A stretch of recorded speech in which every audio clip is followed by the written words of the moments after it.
سورہ القدر تلاوت کرنے کے اتنے فوائد لکھے ہوئے ہیں کہ جو کہا جا سکتا ہے کہ بے حساب ہیں۔ جتنی انسانی ضرورتیں ہیں تو مختلف انداز میں اس سورت کی تلاوت سے اور اس کے لکھ کر استعمال کرنے سے، یعنی اپنے پاس رکھنے سے یا اس کا دھلا ہوا پانی پینے سے جو فوائد حاصل ہوتے ہیں وہ بہت زیادہ اور ان گنت ہیں۔ اگر دل میں اس سورت کو کوئی پڑھے،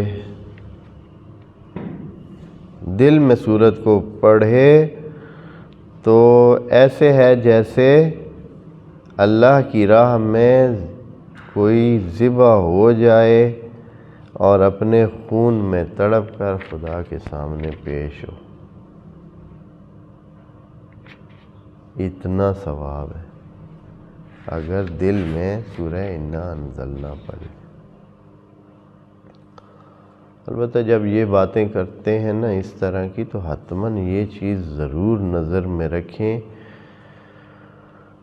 کہ اس بندے کو جس کو یہ ثواب اتنا ملتا ہے تو اس کے پاس ثواب کا ظرف بھی ہو اور وہ ثواب والے سلسلے جو ہے وہ اس کو لینے کے لیے اس کے کردار میں گنجائش ہو۔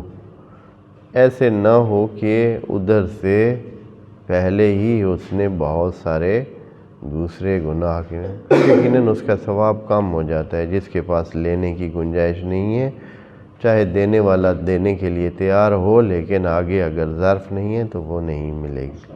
وعلیکم السلام، یعنی وہ حاصل نہیں کر سکے گا۔